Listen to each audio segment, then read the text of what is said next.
Hi, I'm Derek Smith. I'm a public speaking coach, and I am the latest guest on the Portugal Simple Life podcast. Welcome back, or welcome to another episode of Portugal the Simple Life, and I'm really excited and delighted to be joined here by Mr. Derek Smith. Derek, thank you for being on the podcast. How are you? An absolute pleasure, Dylan. Thank you very much. I'm doing great. Again, it's hard not to do great when you live in paradise, to be honest. So it's true. It's a true story. It's a true story. Yeah. Well, you are on the island right now. Yes, Madeira Island specifically. That's right. The island. It's an amazing place, Madeira, in a little place called Calheta. That's right. Yes. Yeah. The second largest municipality in Madeira Island is Calheta. That's where I am. I'm on the side of a mountain that's west facing, and every night I have a beautiful sunset here. So I'm very, very, very fortunate. Yeah. The cool thing with Madeira is everybody's got a sea view. You know, it's exactly. Yeah. It's a very mountainous. It actually took me about a year before I realized that. I thought I had to find a particular neighborhood to live in. Realized all these houses have incredible views. Like, yep, that's sort of the trend. Yeah. Madeira is amazing. We'll get into that because we have had a guest on from Madeira before he's a bird specialist and a wildlife specialist, and he talks about some specific birds that are on the island, which is super interesting. But why don't you tell us a little bit about you to start? Sure, absolutely. Well, you might be able to tell that based on my accent. I'm not Portuguese, I'm Canadian, but I've been traveling for about 15 years. I'm a master of ceremonies and event host, so I travel around the world doing conferences and festivals. So I've been on the road for years, and when I stumbled upon Portugal in 2019, that's when something clicked for me. I said, actually, I think there's something here for me. And then at some point, I migrated my way down to Madeira Island, where that's definitely where I've been. Well, not definitely where I've been, but it is where I've decided to stay for the last 3.5 years. And, they seem to have embraced me. So at this point, I think it's fair to say this will be my home moving forward. And so I'm in the process of making that dream happen. Why wouldn't they embrace you? You're a nice guy. I'm quite abrasive. Yes, quite a good hugger too. Yeah. So they've loved that. They've loved that. And also, my primary business is public speaking coaching. So I help people to attend events, and so that's what people do. They'll see me at a conference or festival. I'll be hosting the stage, and then they'll say, "This guy's good at talking. I wonder what he does for a living." Look, he coaches people on their speaking. So that's it. So I sit here in my beautiful little home in Madeira Island. I got a little studio next door, and I'm able to run my company outside of this awesome. Space. Awesome. I mean, we've seen Portugal become very, very popular over the last, let's say, 10 years. Maybe the last 5 years more, a lot on the digital nomad side of things as well, which I know you're quite involved in that side of things as well. I mean, but what was it for you? How did that happen? How did you said you stumbled upon Portugal? Tell us how that happened. That's it. Well, actually, it was precisely that. It was through connections along the way. I think I was in London at some point, and someone had suggested, Derek, you should go check out Lisbon. And when you get down there, go talk to this guy. And this guy was maybe one of these digital nomads. And next thing I know it, I went, met the person, and he's like, "Hey, I got an apartment for you." And then I spent maybe about 6 months sort of exploring Lisbon. And what ended up making the solidification of me staying here was that someone invited me to host a conference on the island here in Madeira. Oh, cool. I went down, and I've never left. I haven't left the island. I don't even know. I mean, again, I can't get enough. But so the conference is what brought me here, and it was exactly that. The digital nomads, they embraced me years ago as an event host, and again, I'm happy to be a part of them. And again, it has allowed me to find this beautiful place because, as you probably know, and for some people out there that may not know, we're in the middle of the Atlantic Ocean. A lot of people don't even know we exist to some extent. And until Cristiano Ronaldo put him on the map, it was definitely a difficult place to even really get to, And so I wasn't really familiar with it. So I was very pleased to come across it through my work. To find it. It's a unique place. We've had as well, actually, we had a woman called Fatima Lopes, who's in season 1, I think, who's a very well-known fashion designer, but she's from Madeira and she's passionate about Madeira. She loves the place. It's awesome. I mean, you mentioned the digital. We'll talk about that as well because that's interesting for our listeners. And you mentioned how they've embraced you, but I'm guessing the Portuguese have as well. What has your experience been with dealing with the Portuguese people, and how have they taken to you and welcomed you?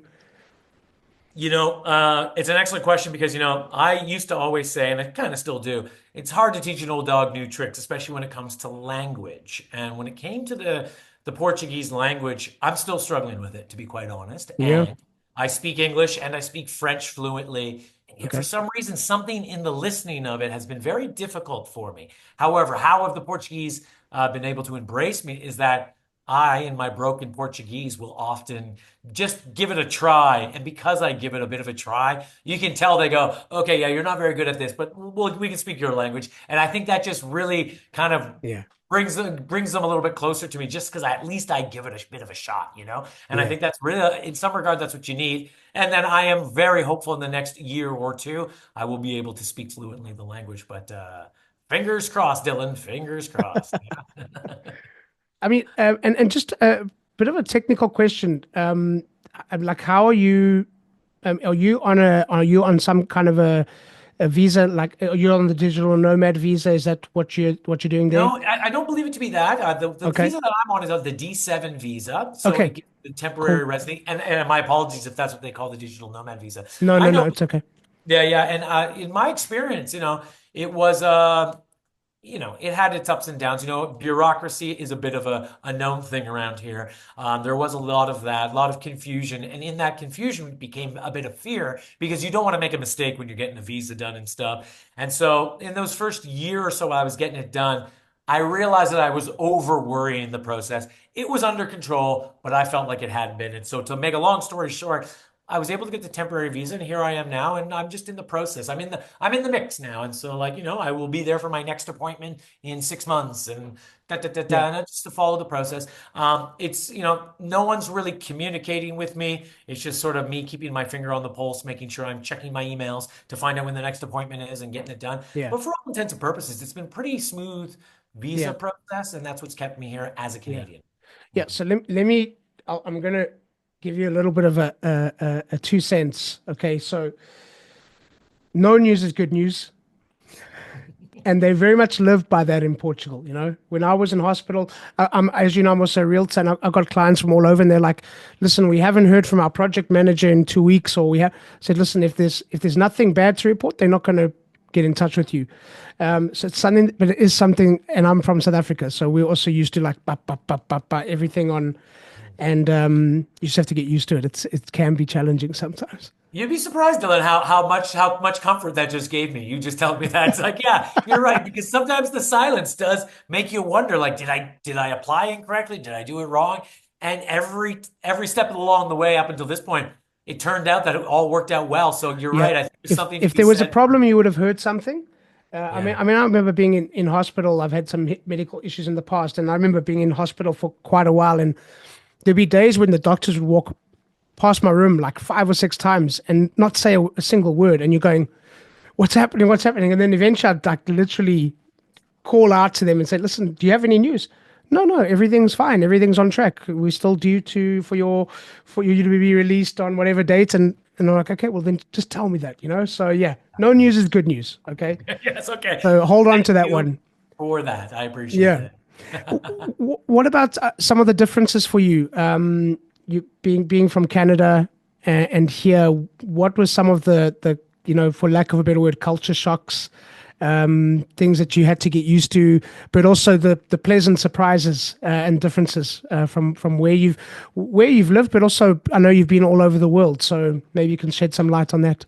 Yeah, I mean, for me, and I feel as though community here, like the Portuguese culture is very rich. And because of that, there seems to always be, on any given day, if I really want to go immerse myself amongst the people, they're always doing something. There's always something happening around here, which I can't say the same for the other countries I've been to, or even especially Canada. There are a lot of down days. Here, I find it's amazing that if at any point I can go to and I'm pointing out the window, but it's like, like I can go out to the local church area. I'm not suggesting it's religious based, but it's like there's something humming. Like there's a little concert going on. There's something going on. And I found that is just knowing that if I ever wanted to just put my shoes on and go see some people, that option is there daily. Yeah. And that really is one of the reasons why I've absolutely embraced being here in Portugal. Yeah. Yeah. The only thing I will say is like, it kind of goes back to the visa stuff and just sort of being the foreigner in a foreign land. I don't want to lose this opportunity. Like I want to make sure that I don't make a mistake and the next thing they're like, you get out of here. Because it has become a type of lifestyle that I really embraced Yeah. and I love and I don't want to lose it. So long story short, I would say to you that the best thing for me here that has really been a big difference is that knowing that there's always something going on culturally or just a gathering of people that are more than happy to welcome me in. Yeah. And I can't say I've had that in other places. The weather helps. Like I bet in Canada, you can't always like, hey, let's all go hang out on the square. Oh yeah, in the snow and the ice, it wouldn't really work out. But the It's weather true. does help that you can always be outside. That's right. Exactly. Yeah. You know what? Maybe I should have said that as well. And the weather is really nice. I mean, after all, here in Madeira, it is springtime all the time. And you know, it's interesting. Like you can see right now, I'm wearing a sweater. I might even be a little overdressed today, to be honest, but it's one of these things where what does springtime mean all the time? It means that it never gets silly hot and it Yeah. never gets silly cold. It Yeah. really is somewhere in the middle. And I've decided that that this is the part of the latitude where I think I want to be around the world. Wherever I go next, if I had to, I'll definitely find this lateral again, I think. I'm just glad you got the briefing. Wear a nice sweater and a button up. I'm just glad that you took Oh yeah, took no, I that want to took look that my on. best Thank for you. you, but Thank you. also, Yeah. if ever I need to take a layer off to cool down, I can always do that too. Yeah, you Yeah. can.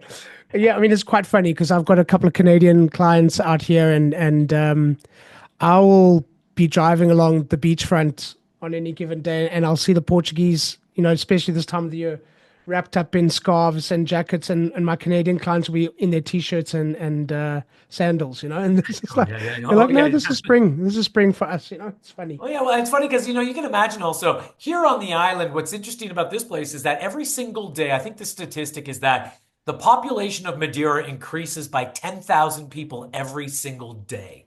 And at 6:30 p.m., every single day, the population declines by 10,000 people because the cruise ships come in and then they leave. And it's Is it funny. that? Is it Yeah, that many? I suspect it's somewhere between 8 and 10, according to the latest Google search. But again, I don't know when how often they update Yeah, these numbers, but that's sort of what it is. You can always go down to the harbor, and there's at least 3 to 4 cruise ships inside the harbor. yeah, And when you yeah. see these people, even if it is a little bit chilly out there today, and again, it's springtime, but they're wearing t-shirts and they're wearing shorts, and you think, you thought this was going to be a hot tropical island, didn't you? It's like, no, it's a nice, comfortable springtime island. It's Yeah, the Goldilocks. It's the Goldilocks it's a theory. Goldilocks zone. Yeah, Yeah, yeah. exactly. Um, Actually, that's funny because we were talking off camera about because the first time I went to Madeira was 2001. That was my first experience of Portugal actually, and loved it. I think the first day that I was there, went to you talk about those gatherings, the typical Portuguese festa where they've got the food and the espada and the bald caco and all that stuff. It was amazing. But I remember the cruise ships would come in maybe like once a week Mm. at that back then. And I remember because it was kind of like you noticed it. You noticed that you would go down to the marina side and there would be something there one day and not there for the next 4 or 5 days. But the last time I went for my honeymoon with my wife, yeah, they were there all the time. So that's a change, I guess. Yeah, that's it. That's it. And again, I know we're talking Madeira a lot here today, which is totally fine with me. I can talk Madeira all day. For those who don't know, I highly recommend you come check out New Year's Eve in that city. It's If you haven't amazing. had a chance, Dylan, highly It, recommend those I fireworks. have.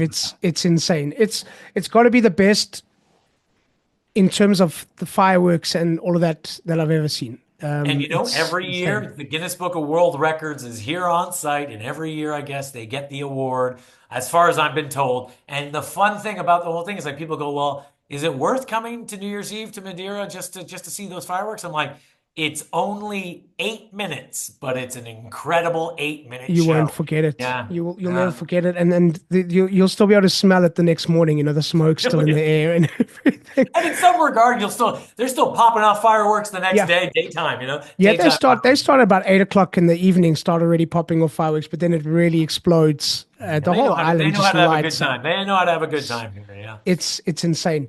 I mean, tell us a bit about the work that you're doing, Derek.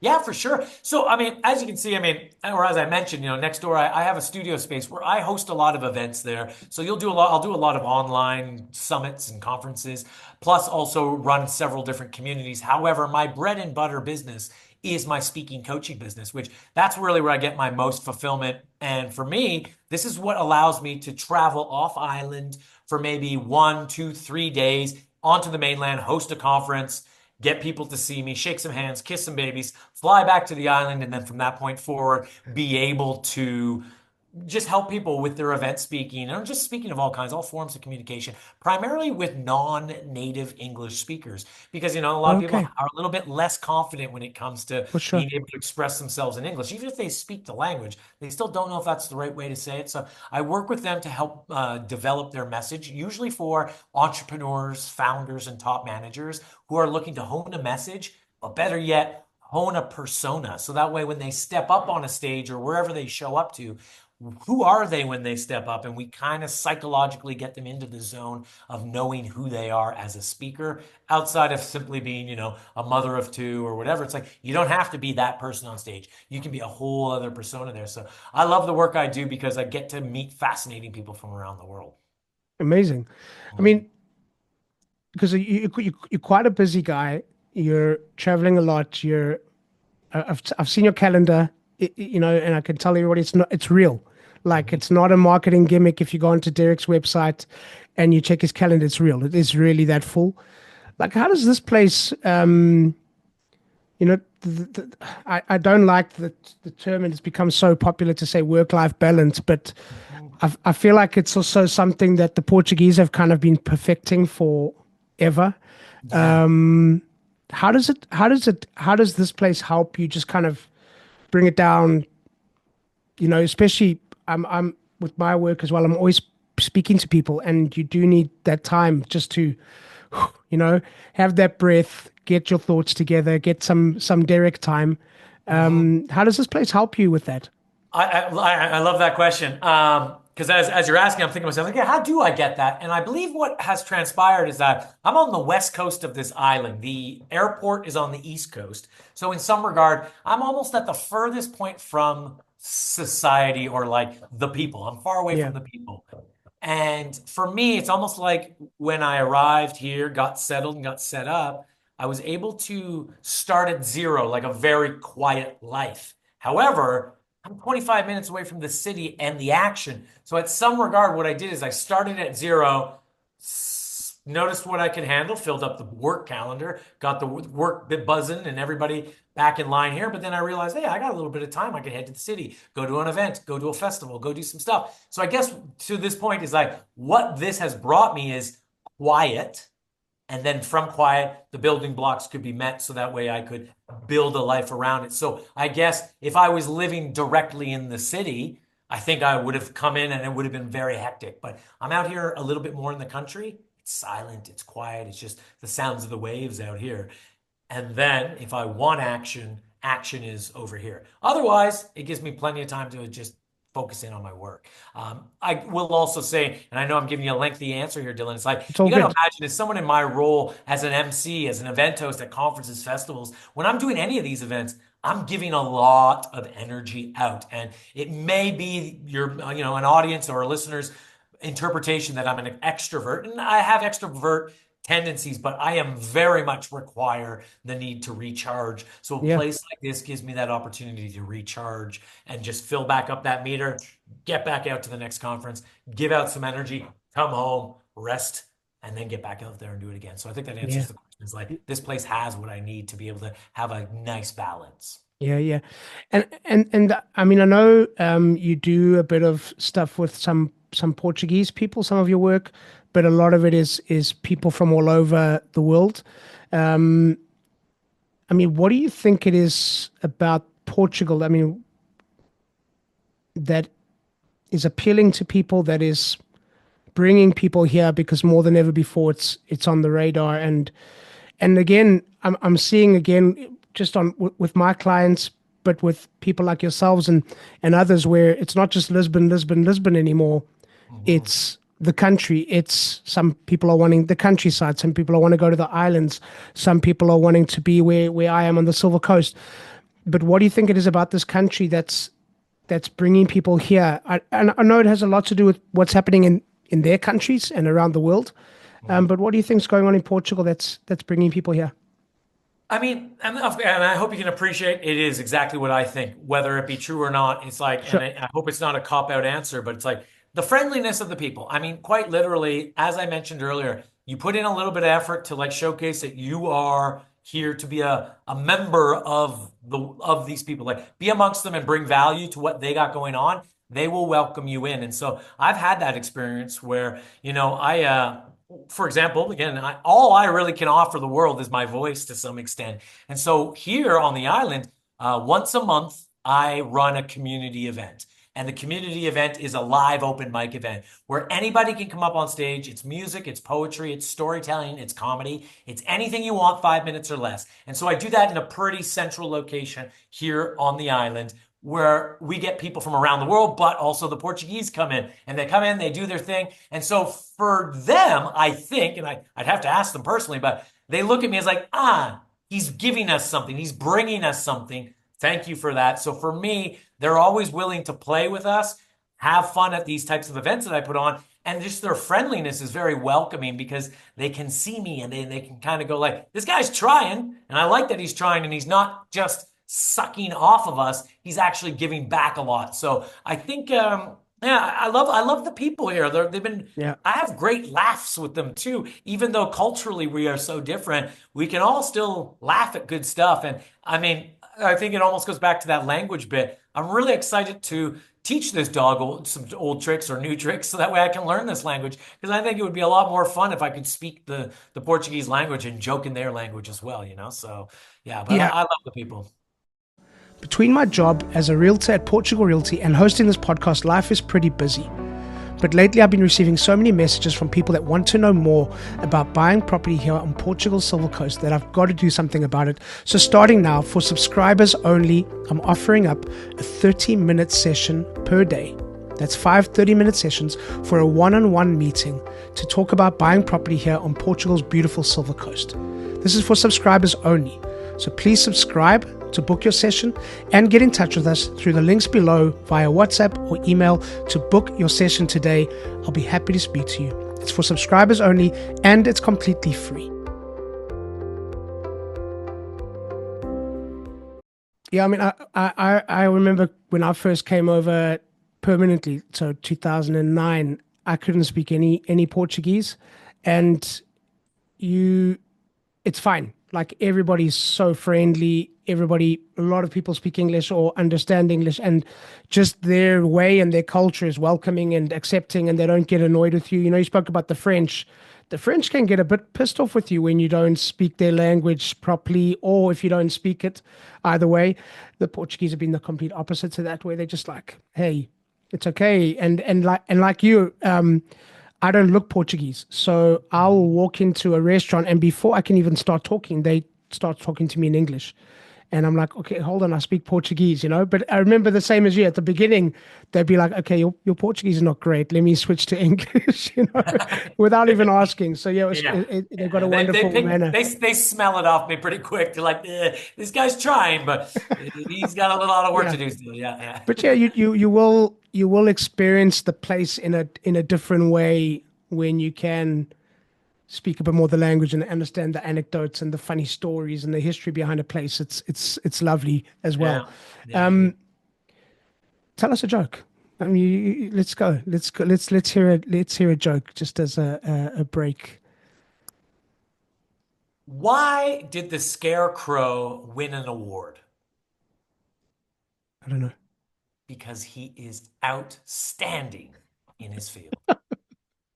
I need a bit more wine to really appreciate that one, but it's good. I Well, like it. I I got think news for you. I'm I've been gonna use it. drinking I'm gonna wine use all it. day, my friend. So I Yeah. got enough wine in me for the two of us. No, I'm kidding. Well, let's talk about that. I mean, food and wine. Go. Yeah, I mean, yeah, great. I can just name off all the foods I love. No, but in context of just Portugal, I mean, isn't that just a wonderful thing to note that the varieties of spirits and wines and things like that. Again, I even don't even consider myself a big drinker, but I mean, at some point you kind of you find yourself having a sip here and there and and like you mentioned, it's an outdoor environment. So, why not grab a little Madeira wine? That's what I got over here. We got Poncha here as well. Very nice. Poncha, that stuff And so is like dangerous. it's very dangerous. They say one poncha, you're fine. Two ponchas, you're tipsy. Three ponchas, you're dead, or something like that. It's like it accumulates pretty fast. Yeah, Yeah, but yeah. even for me, and I kind of think even to the food and drink of this all, I have a couple close people in my world. Even just the man who gives me my house. I live on a large property. It's his property. He lets me live here. He will not let me come visit him without sitting down and having a glass with him. And so, like this idea where it took me a little time before he would say, "Hey, would you like to come in?" I'd be like, "Oh no, I'm a little bit busy today, but I'll see you later." Not realizing that he was insisting that I come in because you need to come and have a drink with me. And so one day he put his hand on my shoulder. He goes, "I need you to come and have a drink with me." And I'm like, "Okay." And now I've gotten into it where it's like, that's what we do. We come in, we eat, we drink. It's like it's a thing. So I always, if I'm gonna go visit him, I at least calculate an additional hour of time so that way I can have a drink and some food with him and his Yeah. wife. So yeah, I mean, great food everywhere, I'm sure you're aware. On this island, one of our big ones is bolo de cacao. It's of course it's a delicious bread. When I first got it and I heard everyone talking bolo de cacao, I said, "What's the big deal with this bread? It just tastes like garlic bread. What's the big deal?" And now I realize, no, it is garlic bread, but everybody does it differently. And it is a great way to either have a sandwich or just a little appetizer. It's the simplest thing. It's garlic bread, but it's so good. Yeah. So yeah, I know I could name off foods and wines all day long, but for me, it's some bolo de cacao, a little bit of poncha. I'm pretty happy. Yeah. But yeah, I mean that story with your landlord, uh, they kind of force you to stop here, you know. When I first came across, I'm used to the culture of you don't stop for lunch, you grab a sandwich or a pie. It's incredibly unhealthy, but you're eating on the run, you're eating in between meetings. And the first time I was here, my colleague said, "Okay, it's time for lunch," and I said, "Yeah, I've got a sandwich," and they were like, "No, You're coming out with us. We're you going don't, out for lunch. Yeah. you don't need a sandwich. You don't need it at your desk. That's crazy. We go and we stop for lunch, and we don't talk about work. We talk about football, or in most cases, what the next meal is going to be. They love their food here. But has Portugal kind of forced you to slow down? Yeah, thank you. I'm happy you asked that question because you're absolutely right. Even in 2019, when I first got here, and you said it, I do. I maintain a pretty busy schedule. And at the same time, I have adopted recognizing the value, just shutting it down for a couple hours, even in Yeah, the middle of the day, if you don't have an appointment or anything, and realize that when you come back to the work, it's still there and nothing's broken. Everything's still humming, everything's still working. In fact, things are happening behind the scenes while you are enjoying life. And so there is an appreciation for just the day-to-day life here. And yeah, they have taught me to slow it down a bit and realize that you can't just be go, go, go all the time. I also would like to think that some of that has to do with me living a little bit outside of the metropolises. But yeah, yeah, they've definitely had a significant effect on my lifestyle. yeah. It's crazy. I mean, we come back to that balance, but they and you refer to the festas and the gatherings in the squares, and you see it, and it's the same here where I am. Like there's always something happening on some kind of event. There's a little village near our work where the population must be about, I don't know, 2,000 people, but Mhm. they will have the Portuguese term, the festas. They will have a soup festival. They will have a black pork festival in the year. They will have a wine festival, sardine festival, like eight or nine in this tiny village. And you're just like, man, do you guys just love to live? And it's always the same recipe. sit down, everybody together in the same place, Yeah. food and You know, wine, kids running yeah. everywhere. It's awesome. And do you have this where you are? Because I mean, I'd never heard of this, but as I was meeting many of the people here on the island, their spouse, one of the spouses in a marriage, one of them more than likely works at the festival department for the government. So it's like Yeah. that's one of the major industries where, yeah, no, they're off working the festivals because you do look around and it's like it's incredible how every other week it's something new. And again, whether it's sardines or flowers or whatever it might be, Yeah, the it's flower always festival. The flower festival is huge. insane. Yeah, yeah. We did Carnival there a couple weeks back. Incredible. Carnivals. Like, yeah. So Yeah, they know what they're doing. yeah. They've I'm not far from Nazare. So Nazare, obviously it's now well known because of those big waves. But Nazare, if you ask Portuguese, which is the place that does carnival, is the craziest place to go for carnival. It's Nazare. They celebrate for a whole month. It is. I lived there for a few years and I survived a few of those carnival months. And it's. They just love to have a survived. good time. There's always a reason for a celebration, a party. Yeah, it reminds me of, I don't know if you ever watched Modern Family Yeah, with of course. Gloria and the old man Jake. I think it was Jake. Yeah, Yeah, Jay yeah. Pritchett. Yeah, yeah. And he always used to complain that she's always commemorating something, and he can never remember what they're commemorating. And like Yeah. it kind of like reminds me of Portugal a little bit, where like they're always commemorating some random thing, but it's just a reason to get together, to have fun, to enjoy, and always food and wine. Yeah, Always no, there. you're right. And I'll just sort of piggyback on what you said there at the end there because it's like it did it have an effect on me? Yeah. And it took me a little while to figure it out. Like I didn't realize it was happening all around me and that I was welcome to join in and like take part in it. And now I'm realizing, no, like they're saying like, hey, you should come on down to the thing. And I'm like, yeah, okay, I'll be there. But before I used to be like, oh, I'm sorry, I'm busy. I got a life. Like, no, you don't. What do you got going on outside of coming to the festival? So like now, after many Yeah. years of being here, I finally adopted it. Yeah, have you found this, Derek? Because one of the things that that really and still kind of blows me away about the people here, and we'll talk, Portugal in general, and it's the same on the island as well. Like where I grew up and where I lived in Johannesburg, you are always talking about work. The first question people ask you when you sit down at a barbecue or at a gathering or at a dinner is, "What do you do?" Mhm. And it's usually one of the last questions they ask you here is what do you do? And then, but it's almost like, okay, the fact that you have a job here and that you're working here and that you're paying your taxes and your social security and all those things, that's a given. We don't need to like really discuss that. Yeah. But the real privilege for them and where they really love it is when you show up at the local event, Yeah. because it's like, And show hey, your face. he's here to be amongst us at our most important moments. Um, Yeah. it's lovely. And personally, I've never been to Johannesburg, but I know it's a big city. Yeah, It's like you're going to see somebody, you may never see that face again. yeah, Here in Portugal, in any town or anything you're in, if they see your face, they're going to know you. They're going to see you again, and you're going to see them again. yeah, Like, I see a yeah, lot of the same faces every day. And I don't know. Like I absolutely adore that. I think it's yeah, amazing. They know me, whether they know my yeah, name, they know my face, and they're always waving. And that's another thing.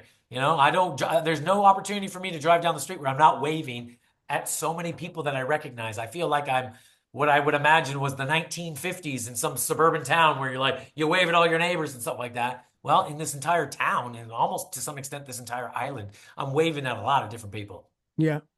Mhm. Let's talk a little bit about the digital nomad movement. I don't like the phrase, and the more I speak to digital nomads, I don't like to be called that.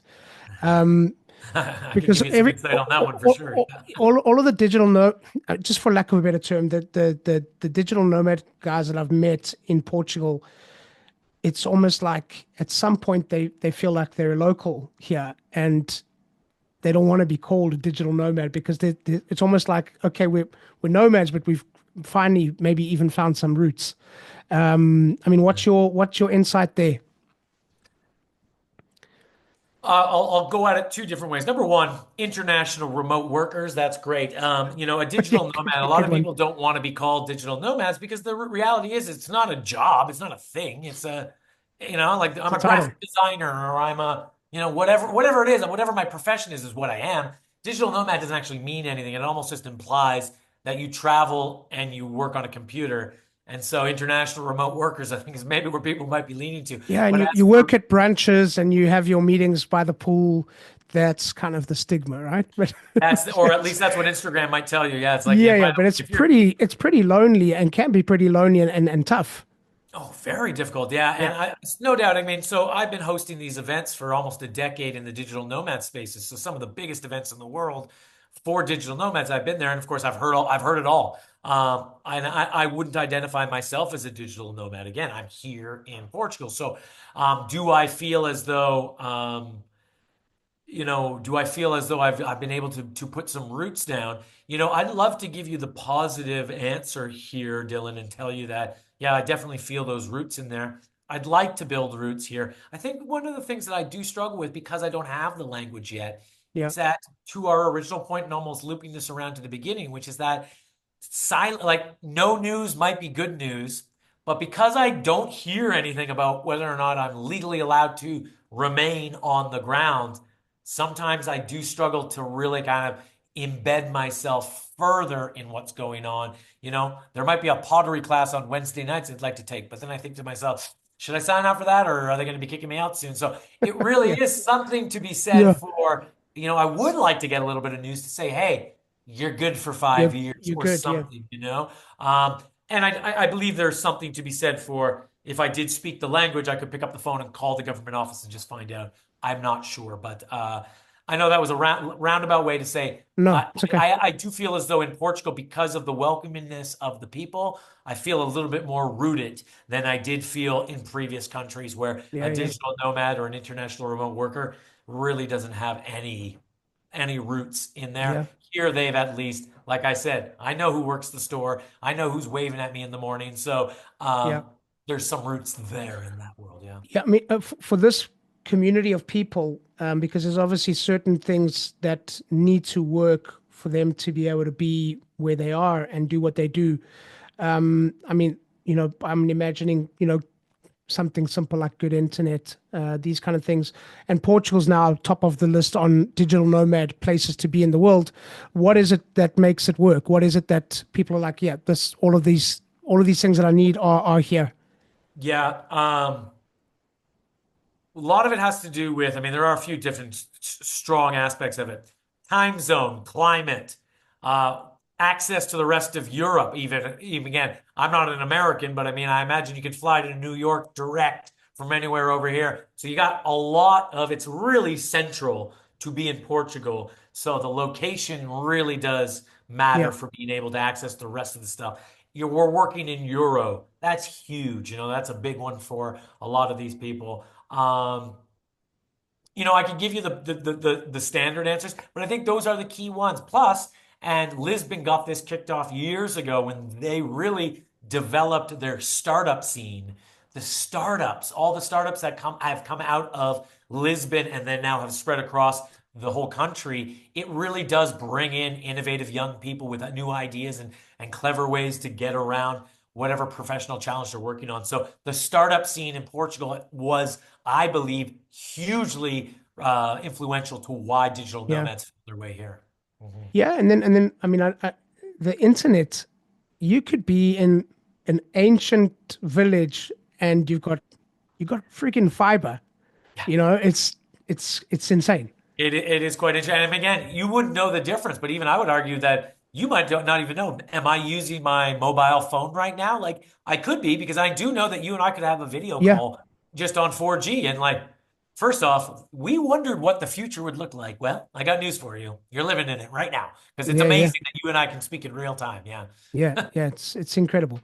Um, why, Derek? Why should Portuguese people be proud of their country?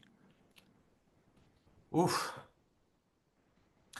I believe that they should be proud because they've been able to maintain a unique culture that is different than the country that is directly attached to them. They're not Spanish, they're Portuguese. You Yeah, know what I yeah, mean? yeah, yeah, yeah, They're not French, like they're not the other countries of Europe. They really do have a distinct culture and it's different foods and different, ways of being. I think to be able to maintain that. Plus, also, I mean, take a peek at the rich history of Portugal, even when it just comes to the, the naval and navigational backgrounds of sort of just, traversing the world. Portugal was at the forefront of it. How is it such a small little country had so much power and innovation towards Yeah. what the world now takes for Yeah. granted? It's hard to believe that it came from such a geographically small looking country, but the Yeah. people they're big dreamers and they're big doers and they get stuff done. I think that's what they should be most proud of, is just like maintaining that unique culture and just be very proud of what they've achieved.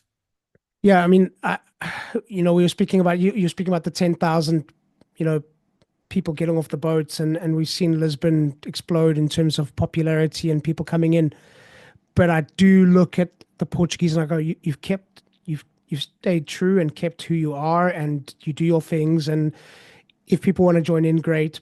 But you're Yeah, going to do it. You're going to do it anyway. And I think it's just such a beautiful thing. We're talking about Nazare. So Nazare is like 10 years now. People have been looking at Nazare because of Garrett McNamara surfing the biggest wave in the world. But if you go down from the North Beach and you just walk through the village, it's the same village that has been for hundreds of years. It's the same restaurants. They do isn't the that same amazing? celebrations, and they've just managed to hold on to this culture, which I just think is such a beautiful thing, and rare these Yeah. days. You know. And I'll just say something to that, Dylan, is that I remember staying at an Airbnb outside of Lisbon once, and again, my modest Canadian upbringing. We're a new country in Canada. It's like 1867. That's when we became an independent country, okay? So most of our buildings, most of our stuff, nothing existed before 1867. And I was in this Airbnb, and someone had engraved in the wood 1682. And my Jeez. brain Yeah. just couldn't understand it. I was like, am I staying in a building that was made in 1682? Like, I was up all night assuming ghosts would be haunting me, but they didn't. It was fine. I was safe. Yeah. But Yeah. nevertheless, it's Yeah. just Yeah. like, wow, the history is just, it's rich, and it's, even to me, I still have a hard time wrapping my head around it. It's pretty Yeah. incredible. Awesome. Mhm. Derek, what's one thing that you would like people to remember and to take away from our conversation? One thing. Hmm. I think when it comes to Portugal, I imagine it goes for a lot of countries around the world, but specifically with Portugal, the people are very welcoming if you just give them a little bit. Like, just showcase Yeah. that you're a little bit interested in the fact that they are unique. And that goes in this regard, being able to go to the bank, like, like, how are you? Like, To the oh, bank. wow, you know a sentence. Yeah, it's the only sentence I know, but it is a sentence that I do know. And they go, ha, ha, ha, ha, ha, and then we're off. And so I really think that if you're going to find your way to Portugal, just put a little effort into just communicating with them in a way that makes them go, all right, okay, well, Yeah. we're on your side. It goes a long way. And I think Yeah. that's really Yeah. nice. Yeah. Learn the names of some of the foods. Ask Mm. them where you should go eat. Uh, pick a football team, soccer. Pick a Ah. team. Yeah. So By the way, I still got to do for that. You got any you, suggestions? it's got to be Nacional or Marítimo. Mhm. Um, Yeah, yeah. I think you got to. I went to a game there last month or 2 months ago or something like that, and I remember it was passionate, very passionate. But Yeah. Yeah. I had no side to play, and so you're right. I need to commit to something. Yeah, I need to Pick. Yeah. commit If you like green, then you go green and red, then you go with Marítimo. And then if you to my like favorite color. black and white, Nacional. Nacional's doing the better out of the two, so you might want to go So that start with a way. winner. You're right. Choose a winning team to begin with. Yeah, Yeah. it'll Yeah. make Yeah. you feel Exactly. better. Exactly. Um, Derek, how can people follow you, find you, get in touch with you online? I appreciate you asking. And it's a great time to even be doing this. I'm currently on a mission. I'm looking to make events 10,000 times more engaging. And I'm doing that by offering the world my latest online course for free. And so if you want to check out my online course to get you speaking more effectively, whether it's at events, one-on-one with people, you can check it out at mrdereksmith.com. Again, my name is Mr. Derek Smith, added.com, and you found me. So yeah, would Awesome. be glad for you to get that. Cool. We'll put some links in the show notes so people can get in touch. Appreciate that. Derek, a question that we ask all of our guests: Portugal, the simple life. Why? For me, what makes it the simple life? I want to be very clear. I don't own a car. I drive a scooter everywhere around the world, on this island specifically. And for me, it's like being in a convertible 24/7. So for me, scooter life is the simple life. And that is why I love being here in Portugal. I can drive around year I love round. it. I love it. When we honeymooned there, when my wife and I honeymooned there, I hired a scooter. We didn't hire a car, and we just spent 4 days. Even the guy that hired the scooter to us, I said to him, we went up to the top peak. And he looked at me like, you went up to the peak on the scooter? Yeah, it was fine. Amazing. Yeah, it's great. Great place to scooter. Derek, thank you for being on the podcast. I've loved this conversation. Thank you very much. I really appreciate it, Dylan. And is it time for us to say it? It is. That's a wrap. So thank you once again to our guest, and thank you to all of you for listening. Please subscribe, share with your friends, give us a thumbs up, and please leave a comment or a review. We always love to hear from you. Don't forget, Portugal The Simple Life also has a magazine, so download it. It's for free. We'll be back next week with a brand new episode, and as we say in Portugal, sejas bem-vindo. Welcome to The Simple Life.